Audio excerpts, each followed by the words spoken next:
I fit into it. And nowadays I can say I consider myself a postmodern feminist. Okay. Because I don't fit into that ideal. But like the feminism that I saw around me didn't include people like me. Mm-hmm. And that's why I didn't want to be associated with it. Right. And it was so hard for people to understand that. Like, well, what do you mean? I'm like, they might be sex positive until you talk about porn. Right. Right.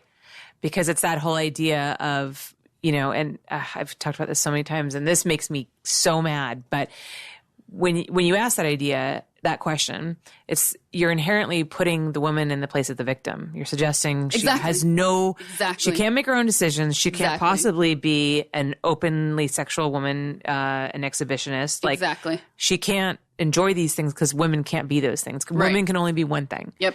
And they can't be anything. Men can be this way and women can be this way, and this is how it is. Right. And if women are this way, then they must be being forced into it. Like, it just... You take away the power of a woman's choice. Yeah. When you say that. 100%. And I just want to punch people. It makes me so mad. I still have friends that come to me and say, oh, my friend who you met, this person who you met, you remember that person? They asked me, so what happened to her? Oh, right. All the time. Like now, today. It just happened a week ago. Like, it happens all the time. I bet. It's frustrating. But I don't know. And the thing is, it's like we all have stories about, like, none of us have perfect childhoods. None of us had a perfect life. So we all have stories that make us who we are, but that doesn't necessarily... It's not the precursor for, like, getting into porn. Exactly. Like, I know accountants who've had horrible childhoods. Right. You know what I mean? Like, lawyers. I mean, it's just like, but, you know, people always want, this is what I think the issue is that people so often see everything through the lens of their own experience. Exactly. They cannot imagine, because they feel something about a certain thing, they can't imagine that somebody else could feel a different way. Right. So they're like, well, I would be so ashamed and disgusted to do this thing.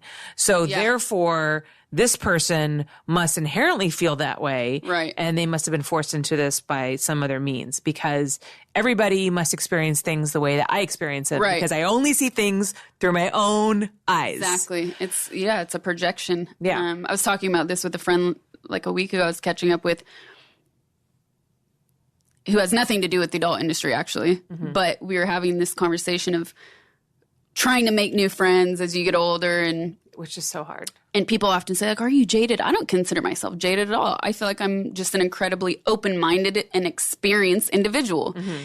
And you meet people and you realize that taking even like porn or sex out of the equation, a lot of people just, they don't have a lot of life experience. Mm-hmm.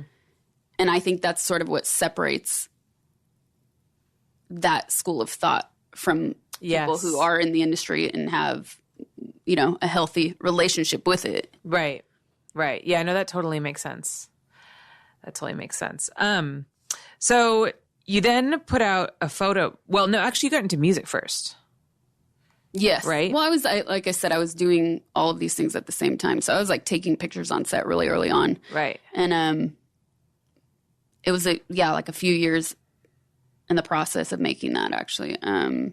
Quite a few years. So how did you get into music? And was that something that you were doing before you got into the industry, or is it something that you started to experiment while you were in it? I experimented before getting into the industry, but it always goes back to writing for me. Mm-hmm. So I started writing poetry when I was like 10. Mm-hmm. And then short stories when I was like 13. Mm-hmm. So I think that for me was just a natural progression into it, and sort of looking at some of my heroes who were Renaissance artists themselves, you know, saying like, yeah, I can do that. Why not? Like, where was that when I was actually 13? You know, like I could have used these figures as inspiration then, and didn't discover them until later. Yeah.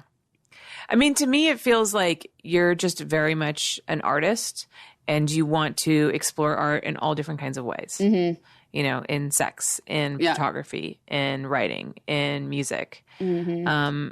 And you actually, there was a quote that you said in 2009. Do you like my little research? I don't normally do this for people, by the way. You're very special.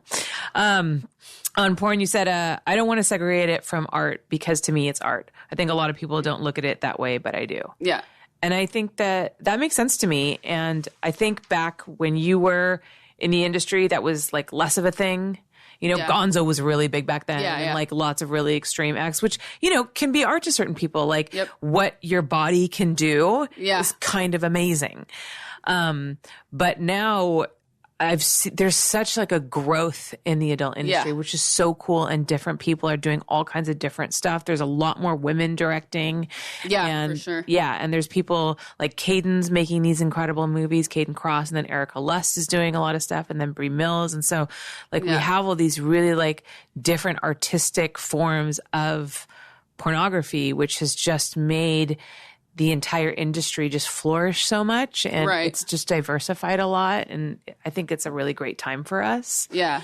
And I don't know, is there like a part of you that, I don't know, not necessarily maybe wishes that you were in it now, but feels like... Well, for sure the production value has gone up. Yeah. And it's like, that's what I'm talking about. Yeah. It's like, you're like, this is what I was advocating for back then. And then, For sure, yeah. It's really cool to see the change. And I think that's actually one of the positive things about social media, too, is like, well, I think porn has always been a trendsetter in mainstream media, and it never gets the credit for it. No. But I think that is one of the really positive things, is that people can inspire each other through these different mediums. And now, like, technology is much cheaper than it was as well. So you're able to do so much more with less. Which is really cool. Right.